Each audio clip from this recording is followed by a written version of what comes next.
नमस्कार, आप सभी का स्वागत है आपके YouTube चैनल स्पिरिचुअल टॉक में।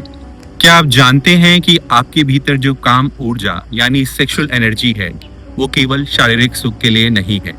हमारे प्राचीन ग्रंथों और संतों ने इसे ओजस का स्रोत माना है। अगर आप अपने यौन विचारों से परेशान हैं, तो घबराइए मत। आज के इस वीडियो में हम जानेंगे कि कैसे इन विचारों को दबाने के बजाय आप इन्हें एक महान आध्यात्मिक शक्ति में बदल सकते हैं। अध्यात्म में काम ऊर्जा को कच्चा ईंधन माना गया है। जैसे बहता हुआ पानी तबाही ला सकता है, लेकिन वही पानी अगर बांध से गुजरे तो बिजली बनाता है। स्वामी विवेकानंद कहते थे, वही ऊर्जा जो यौन अभिव्यक्ति में खर्च होती है, जब संयमित की जाती है तो ओजस यानी मानसिक शक्ति में बदल जाती है। जब आप इस ऊर्जा को ऊपर की तरफ बढ़ाते हैं तो वह आपकी बुद्धि, याददाश्त, आत्म साक्षात्कार की शक्ति बन जाती है।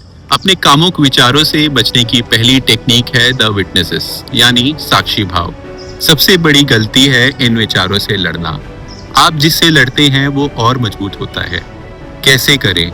जैसे आप आकाश में बादलों को गुजरते हुए देखते हैं, वैसे ही इन विचारों को देखें। खुद से कहें, यह विचार आ रहा है पर यह मैं नहीं हूँ। श्रीमद् भगवत गीता में श्री कृष्ण कहते हैं कि इंद्रिय इतनी बलवान है कि वे विद्वान के मन को भी हर लेती हैं। इसीलिए लड़े नहीं, बस देखें। अपने कामुक विचारों को कम करने के लिए जो दूसरी टेक्निक पे हम बात करने जा रहे हैं, उसके अंदर प्राणायाम बहुत सहायक है।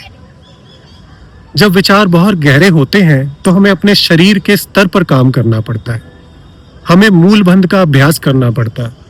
मूलाबंध यानी अपनी गुदा द्वार, एनस रेक्टम की मांसपेशियों को ऊपर की ओर खींचना और लंबी गहरी सांस लेना। कल्पना करें कि आपकी ऊर्जा मूलाधार चक्र से उठकर आपके सहस्त्रार चक्र यानी मस्तिष्क की ओर जा रही है। यह भौतिक उत्तेजना को आध्यात्मिक ऊर्जा में बदलने का सबसे अच्छा तरीका है। अपने कामुक विचारों को कम करने की अगली टेक्निक है सेवा और सृजन यानी सर्विस एंड क्रिएटिविटी।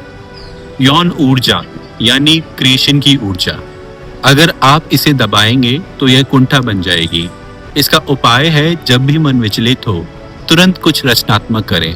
लिखें, गाएं, पेंट करें या किसी की निस्वार्थ भाव से मदद करें। अपनी ऊर्जा को स्व यानी सेल्फ से हटाकर सेवा यानी सर्विस की ओर मोड़ दें। याद रखें, ब्रह्मचर्य का अर्थ केवल शारीरिक दूरी नहीं है, बल्कि मन का ईश्वर में रम जाना। काम यानी लस्ट को राम यानी डिवाइन में बदल देना है।